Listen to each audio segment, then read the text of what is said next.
Hallo, herzlich willkommen beim Ludis Tarot. Guten Tag, ich heiße Nina. Freue mich, dass du eingeschaltet hast und ich lege hier jetzt Karten. Tarotkarten. Schauen wir mal, welche Botschaft heute dabei ist und schau ganz eigenständig, ob sie zu dir spricht oder nicht.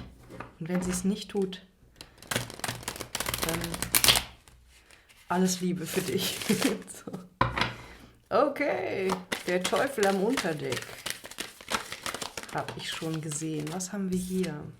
Die Königin der Kelche. Okay, Grundfrequenz ist ein Mensch. Das könntest du sein.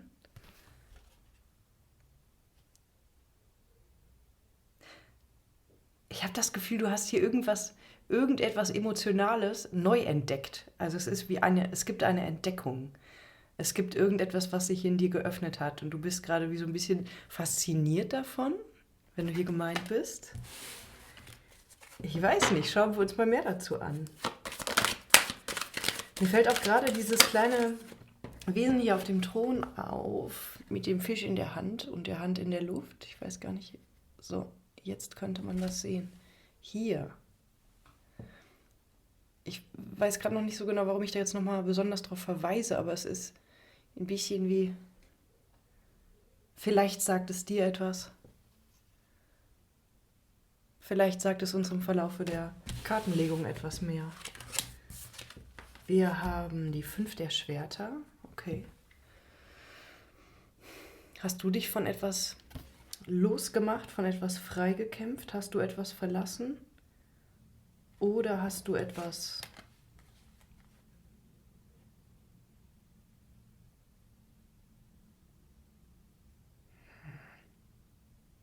Mein Blick wandert immer wieder zu diesen... Ach, jetzt sehe ich auch noch die 2 anderen hier. Das sind wie so kleine, nicht Meerjungfrauen, Seemenschen, wie so kleine Seemenschen, Kinder. Ich dachte erst, dass das eine Putte ist, also ein kleines Engelchen, aber es stimmt nicht. Als wären das wie so kleine Beschützer einer Situation, in der du jetzt bist, als würdest du Ruhe finden. Also du findest jetzt Ruhe, aber es ist etwas vorgefallen. 7 der Kelche. Okay, vielleicht hast du dich mit etwas getäuscht, vielleicht warst du mit etwas überfordert, vielleicht war hier auch eine Möglichkeit und diese Möglichkeit hat sich als eine Attrappe herausgestellt und hat sich als etwas herausgestellt, was im Konflikt endet. König der Kelche, okay, wow.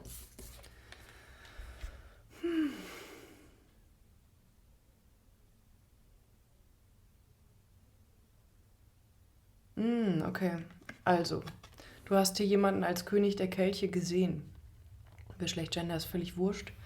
Dreh dir das um, so wie es für dich richtig passt, aber es ist wie...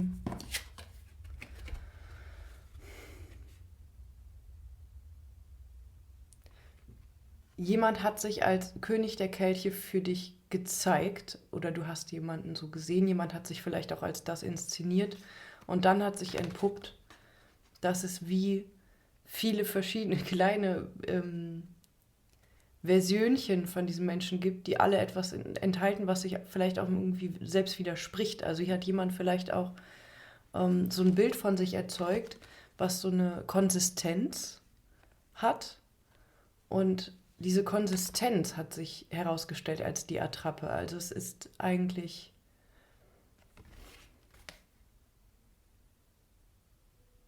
Es war irgendwie eine Nullnummer, so wie das die Karten hier zeigen.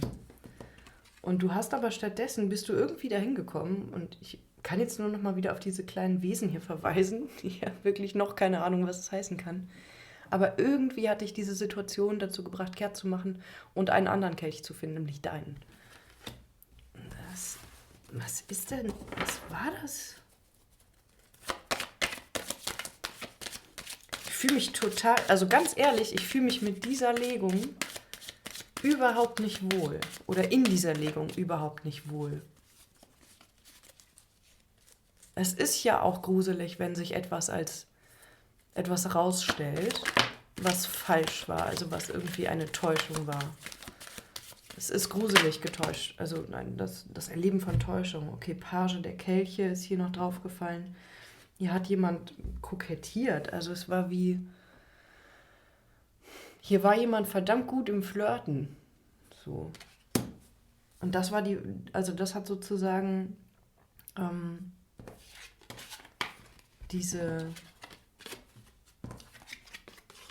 diese Geschichte so weit umsponnen, dass es nicht mehr als das erkennbar war, was das eigentlich war. Also hier war so wie so ein...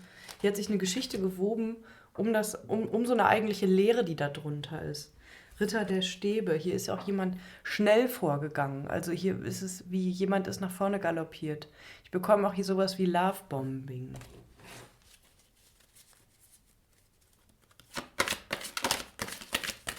Viele Vorschläge, viele gemeinsame Pläne. Also hier wirklich wie so, das machen wir dann und das machen wir alles und so weiter und so fort. Dann gab es im Hintergrund aber irgendwie Zerwürfnis oder unter der Oberfläche irgendetwas Falsches vielleicht auch. Und hat sich jetzt also der sogenannte König der Kelche, also der Mensch, der sich hier als jemand inszeniert hat, der irgendwie emotional viel gemeistert hat und viel kann, als Page herausgestellt, habe ich jetzt innerlich gefragt. Das Rad des Schicksals, das Gericht, okay. Es könnte sein, dass du hier gedacht hast oder von einer Situation angenommen hast, dass sie dein Leben ändern könnte. Das ist auch häufig ein Phänomen. Also ich kenne das so, ich beobachte das so und vielleicht kennst du das auch. Manchmal schauen wir solche Dinge wie Kartenlegung oder was auch immer mit dieser Hoffnung, dass sich irgendetwas ändert an einer Situation. Wir wollen gerne hören, dass etwas anders wird. Und hier war das vielleicht genauso der Fall. Also irgendetwas, wo du gehofft haben könntest, wenn das mit dir in Resonanz geht, dass sich dein Leben durch eine Verbindung zum Positiven wendet, dass es sich ändert, dass etwas anders wird. Kann es sein, dass dir vielleicht auch, und das ist jetzt ein bisschen, also no offense, so, das ist einfach ein Phänomen, das super krass verbreitet ist, das wir alle irgendwie kennen, aber vielleicht war es dir auch mit irgendetwas langweilig. Und es gab einen Menschen, der aufgetaucht ist aus diesem Alltagsnebel und der da wie eine Erscheinung war. Das vielleicht auch mit diesem...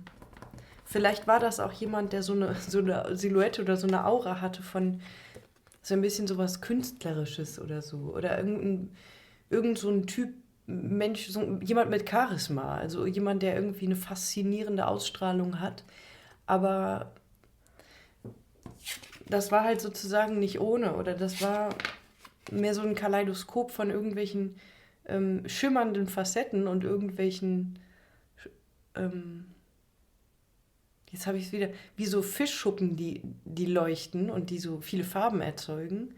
Aber eigentlich sind das nur Brechungen des Lichts. Also es sind eigentlich optische Phänomene. Und es ist nicht das eigene. Also das mit dem Fisch ist hier auch zentral, habe ich den Eindruck. Vielleicht ist es auch irgendwie wie so eine Situation gewesen, wo du einen Menschen versuchen wolltest zu greifen und zu berühren.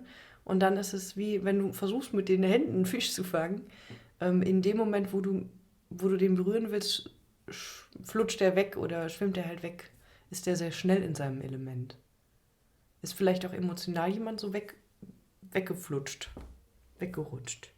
Königin der Münzen würde hier vielleicht dafür sprechen, dass du quasi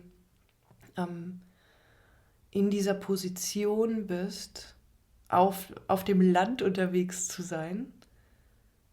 Und auch, was das Wasser betrifft, trotzdem auf dem Land zu sitzen. Also es ist wie die Gefühle eigentlich erden zu wollen. Und vielleicht wolltest du eine Verbindung festigen, also quasi aus dem Wasserelement mehr in die irdische, materielle Welt holen.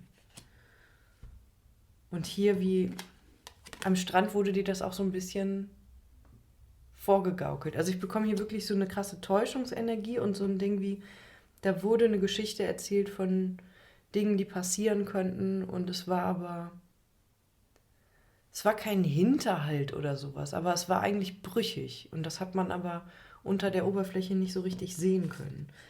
Und hier neben dem umgedrehten Rad des Schicksals ist das Gericht gefallen. Also hier hat sich eine Situation auch entlarvt oder für dich war mit der Enttäuschung, also, oh, das ist jetzt interessant, mit dieser Enttäuschung, die da passiert sein könnte, hat sich für dich noch etwas anderes gezeigt, da hat sich etwas geöffnet. Also du hast, wenn dich dieses Reading meint, sage ich immer dazu, ne, ähm, hast du diese Enttäuschung irgendwie genutzt, um dich mehr zu erden, um etwas zu finden, um etwas zu erkennen? Es war also vielleicht auch irgendein Vorgang oder eine Geschichte, die notwendig? Nein. Aber die für etwas gut war? Ja. Können wir mehr dazu erfahren, wofür das gut war oder was da bei dir passiert sein könnte oder passiert?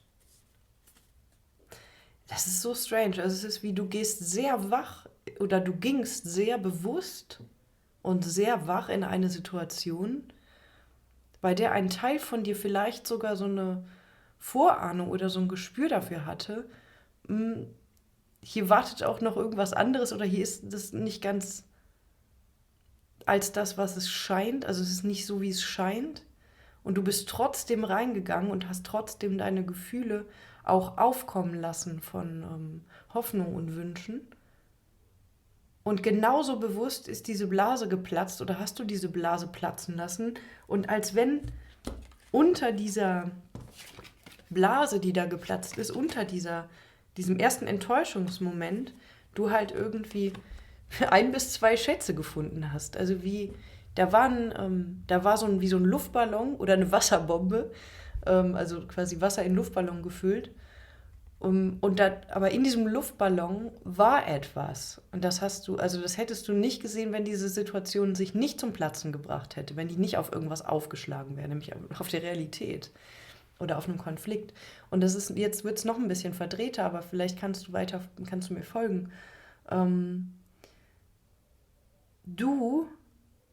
Ein Teil von dir,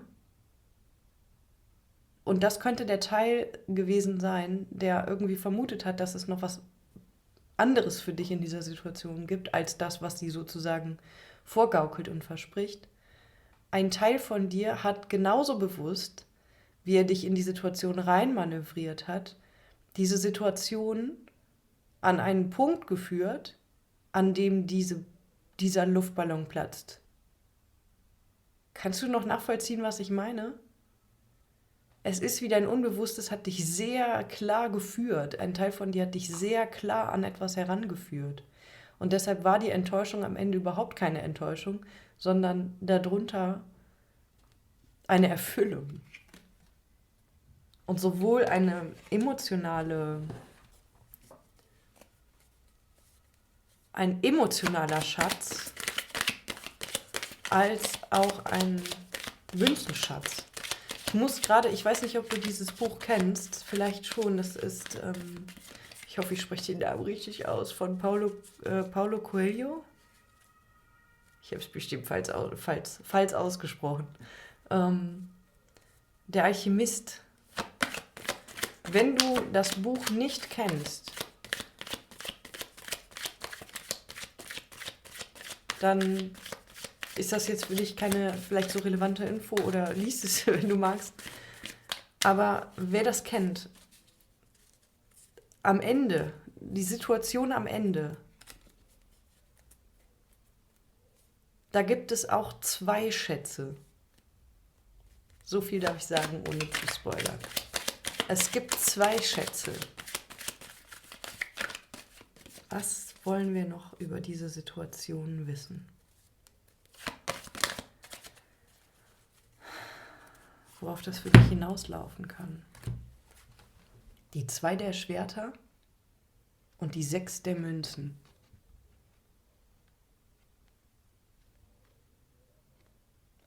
Die 2 der Schwerter hat auch diesen Aspekt von der Justitia. Also irgendetwas kommt hier auch zu seinem Recht. Und wir haben auch diese Symmetrien hier, also irgendetwas gleicht sich aus, gleicht sich vielleicht auch in dir aus. Wir hatten jetzt Erde und Wasser auch.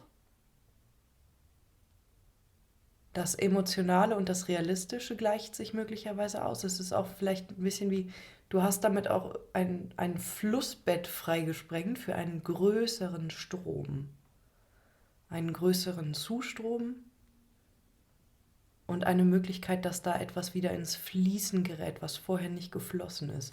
Und wir haben hier wirklich super viel Wasser und wir haben hier diese riesen Ozeane und wir haben, man könnte sich auch vorstellen, vielleicht ging es ja auch um Urlaub, also um eine Reise, dass die quasi auch so ein bisschen wie, die sind ans Meer gefahren oder die sind gedanklich ans Meer gefahren. Und hier wird auch, also mit dem Meer im Hintergrund, und hier auch ein Gewässer im Hintergrund. Es ist wie, wenn wir dann erstmal da sind, dann wird alles gut. Wenn das erstmal irgendwie so in eine Richtung gegangen ist, wie man sich das so konzipiert hat, dann wird irgendwann alles gut. Und du hast irgendwas gemacht, was diese Situation zum Bersten gebracht hat. Und du hast erkannt, nein, es würde auch dann nicht alles gut werden. In dieser Situation. Wie gesagt, wenn du gemeint bist oder wenn du damit hier was anfangen kannst. Und das war irgendwie intelligent, weil du hast dir eine andere Situation erspart. Vielleicht hast du dir erspart, dich in eine Geschichte noch mehr reinzusteigern. Und vielleicht hast du auch so banal das jetzt klingt, aber irgendwie Ressourcen gespart dadurch. Du hast dich auf jeden Fall irgendwie auf eine Illusion nicht weiter eingelassen, weil du ja, irgendetwas hat in dir gesteuert, dass das sich zeigt, was eigentlich dahinter steckt. Und das, weißt du, was das Interessante ist? Du wirst damit selbst zu einer Kraft, die in Verbindung steht mit dem Rad des Schicksals und kannst es selbst drehen, weil du zum Gericht wirst. Du bist die Inspiration in dieser Situation. Und vielleicht ist es auch das, was dir klar wird. Vielleicht noch eine Karte. Ich habe irgendwie das Gefühl, ich hätte gerne noch so einen. Da ist sie. 5 der Stäbe. Okay. Vielleicht hast du deine Fähigkeit zum Konflikt entdeckt. Also du hast vielleicht auch deine Fähigkeit entdeckt, Position zu beziehen.